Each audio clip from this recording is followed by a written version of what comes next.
Hi, I'm Rebecca. I am a business coach. I'm actually from Brazil, and my archetypes are accumulator, maverick, and celebrity. And finding out that I'm a celebrity just made my whole life and business make sense. I started to truly own my wants and not be ashamed by them. And I immigrated from Brazil, and I had like all this immigrant blocks in third world country poverty blocks to overcome. And it was such a conflicting thing, like being a celebrity and having all these wants and trying to be humble and honor my upbringings. So walking into that celebrity status, unashamed, owning my wants, being really empowered has up-leveled my whole business. I now attract much more of my ideal clients. People are just magnetized by my energy and my ideal people who work with me for years.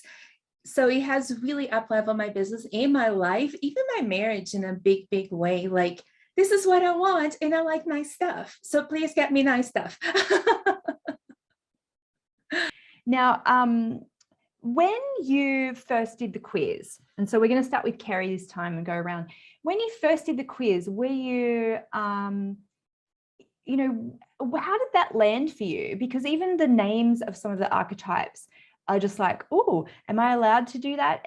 Is that really me? Or was it an immediate aha? Or did you have to kind of, after SMA, kind of come along to it? So I want to hear just about your ahas about being a celebrity. So finding out that I was a celebrity, I had like a 30-second shock. And then I just kind of like fell into my own body. I'm like, oh, everything makes sense now. As a 7-year-old, I remember I had some really rich cousins and I went to their house and their maid made a comment that I was really stuck up. But the thing is, I was super broke. I was a child. How could I be stuck up? So the celebrity has always been part of me, even when I didn't have money. And a lot of times growing up, I was called stuck up and they wants to have like the really nice things and I should just settle. So it was like my whole life flashed before my eyes and things started to really make sense. And instead of being ashamed and guilty about feeling the way that I felt and liking the things that I liked, even when it was out of my budget, I started really embracing it and like the simplicity and things. And even the way that I do marketing, the language that I use around marketing has changed. And it's so interesting because I use celebrity words and I start attracting, more people who like that. And the funny thing was like a small change. I never felt really comfortable sharing like income, besides like my clients. But I'm a business coach. I need to share some type of ROI in order for me to get clients. So I stepped into my celebrity self and I started sharing my lifestyle. Like, it doesn't matter how much I make, but here are all the amazing things I get to do by doing what I do. And that has changed everything about it because now I share my vacations. I share, like here last year, we went for a month-long vacation as a family, which was such a dream. We went to 30 places in 30 days. This year, we're doing a 2-week vacation. I arrived yesterday from vacation. I'm going vacation again tomorrow. So I share that. I share my lifestyle and unashamed, again, owning my wants, saying, this is amazing that I get to do this. Don't you want to do this too? And when people tell me that I'm stuck up, I'm like, no, I'm just a celebrity. Get used to it. And even my parents like treating, last night I treated my dad to like a 5-star meal, it felt so good to be like in that place of like, Dad, here we go. Let's just do this. This is so nice. And, to get to role model owning your wants, because I think that especially as women, we're told to just keep it down, keep it low, the humbleness. And especially as an immigrant, I had like the second best mindset that I was always second best, right? There was always other people shining. And step into my celebrity self, no, like I get to be my own best. And this is awesome, and role model what that is for other people. So that's really special. I want you to go back a little bit into your childhood and think of a particular story. And Rebecca, I'm sure you have other ones too. So please share again about this. But, every archetype has been told from a young age that they're wrong in some way, The accumulators were saving their money in their piggy banks from an early age. The alchemists were told they're dreamers at an early age.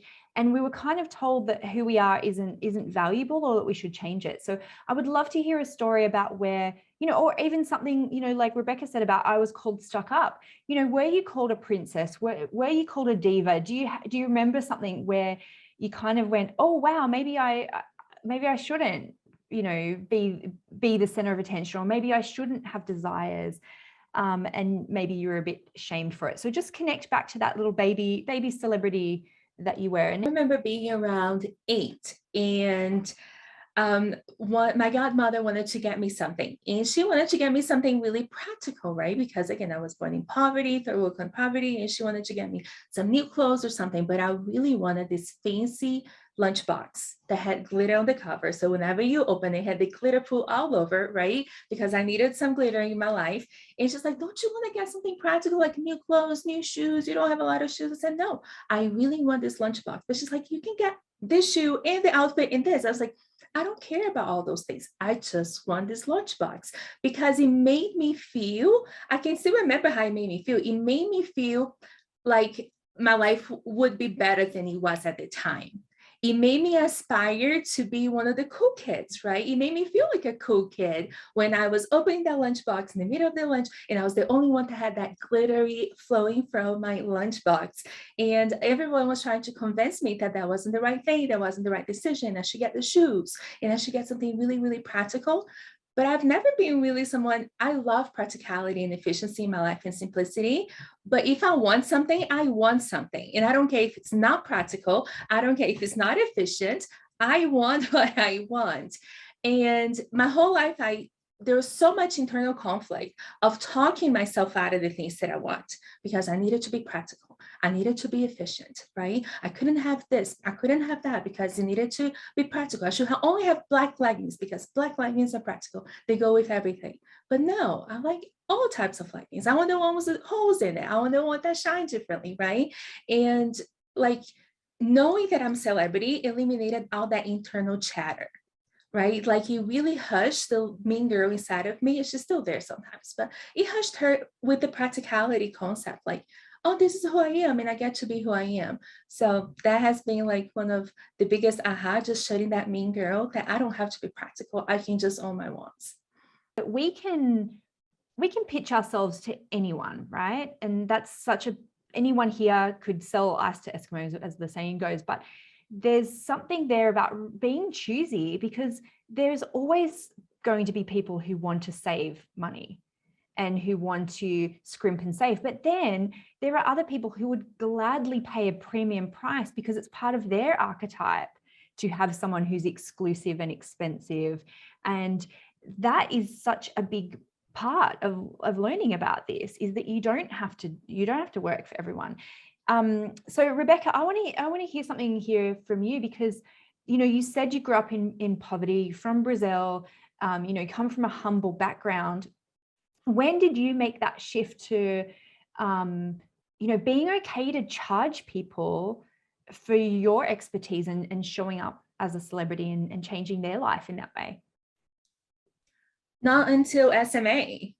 I was charging peanuts, offering, and interesting enough, I was offering white glove service because that's just me, right? Like if I'm going to do it, I'm going to do well. So I've always offered, and I always got like easy yeses because everything was super presentable, looked amazing. And then here I was charging for peanuts. And after learning my archetype and being bootcamp and just learning all this money mindset through you, I started making those decisions before I was ready.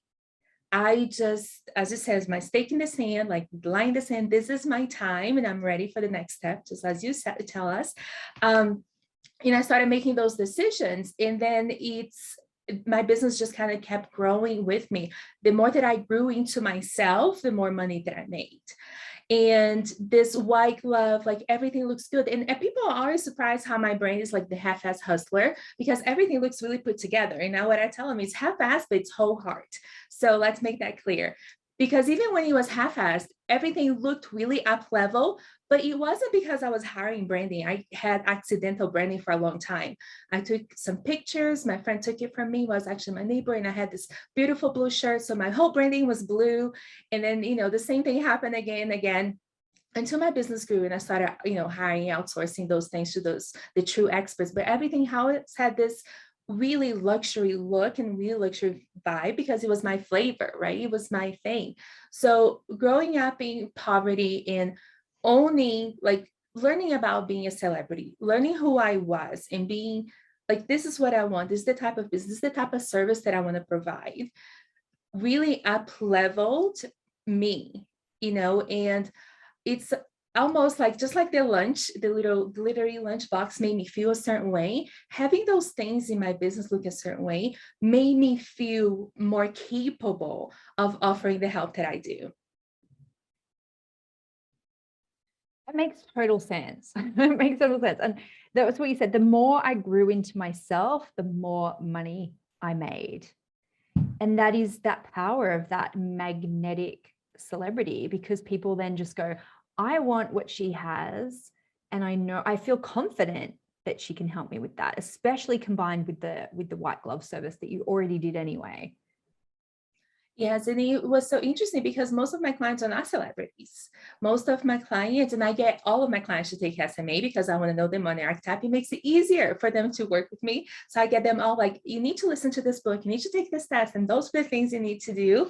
And even when my clients are not celebrities, most of them are not, they still attracted to me because I amplify who I am, and just owning that makes them want to own themselves too, whether they're a celebrity or not. Actually, most of them are accumulators and most of them are rulers, right? So it's super interesting to see that.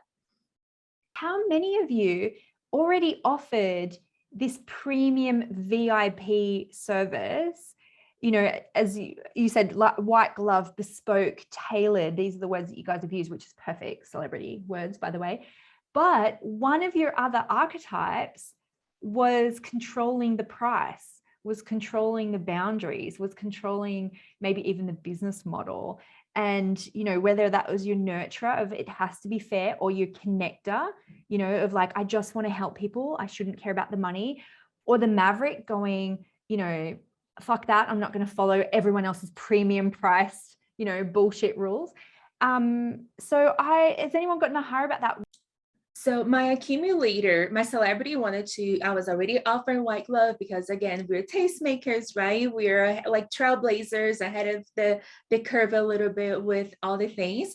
But my accumulator, because I didn't spend money that way. I bought into the life that, if you haven't paid this price, then you can't charge those prices. And I realized through SMA, like, that's not it at all. Like, my clients are not me. Actually, my clients have the opposite problems that I do. The things that come easy for me don't come easy for my clients. So they're opposite people than I do. So my accumulator was definitely in the way of not letting me charge what my celebrity self wanted to charge for the service that I was providing. And of course, my maverick, like, oh, everybody's doing it this way. Why are you going to do it this way too? So I had like this 3 personalities fighting with me, and then in the end the celebrity won, and a little bit of the maverick too, like, oh, but I do it this way and I'm special because of this. So it was a lot of fun. I want to talk about clients, okay, because there's always a couple of schools of thought, right, around who are your clients. And some people just go, I'll serve anybody. The connectors, right? And the nurturers, they're like, I'll serve anybody. And rulers are like, I'll take money from anyone. But often we're either teaching a younger or a less experienced version of who we are, or like Rebecca was saying, we're kind of teaching our opposite, and we've got the missing puzzle piece that they need. And even just realizing that the customer journey, each archetype, just say, okay, cool, you can help accumulators, right, Rebecca? But it's accumulators at a particular point in their journey. And what I'm realizing so much from this is that I'm not looking for, especially for SMA, I'm not looking to market to celebrities who are already in their true celebrity power. Like that is such an aha here. I'm looking for the ones it's just under the surface and they need the permission to take it out, right? So even just from this conversation, I'm going back to the videos to say, this might be shocking and surprising to you. But if you really like look into your heart, you know this is true. It's just you've repressed it. You've been told it's wrong. And so now I know that exact language that I can teach, and I don't have to waste my time trying to convince people who are already there to come and work with me, because they'll be like, no, you can't show me anything. You can't give me anything. So thank you. I really appreciate each and every one of you.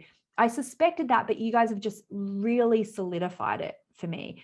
So I want to hear if you've had similar ahas, or if you've changed who your ideal client is, and how did you change that? Did you change your language, or did you change, did you let go of some clients? You know, was there pain around having to not then serve everybody?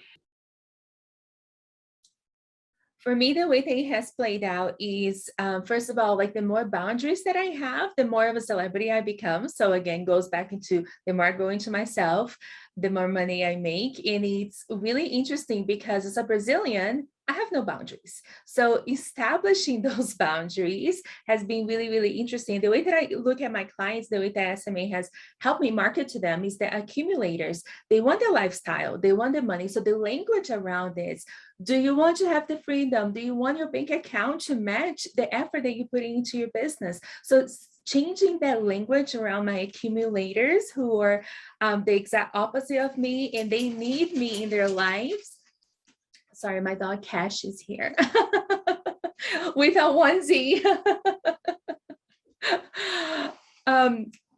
So yes, changing that and just being like, oh, this is me. This is how my accumulators, this is how my accumulators see, and this is what they need from me as far as that working life balance, as far as playing more and working less, right? And just leaving this, you know, having a 6-figure business, but leaving a 6, 7, and sometimes even 8-figure lifestyle, because that's what they want. The money is just a tool for them to get there. So it was easy for me to kind of like really market myself to them. Like, these are my people. This is what they want from me. This is their weakest link. And this is how I can show up in my best self for them. And the crazy thing is that my maverick came through, and it was so interesting how my maverick came through, because I'm not industry specific. So even though I'm a business coach, I help doggy daycare owners, I help coaches, I help all of those people, because that's how my maverick is happy, because I get to play in all these different things and come up with all these different concepts without reinventing the wheel every single day like my old self would. So, are you a ruler, a connector, or a maverick? Hang on, maybe you're more of a romantic or a celebrity. Take the money personality quiz right now and find out which of the 8 money archetypes you are. And then I'm going to teach you how to profit from your strengths and make money in your business based on your natural personality. Click below and find out more.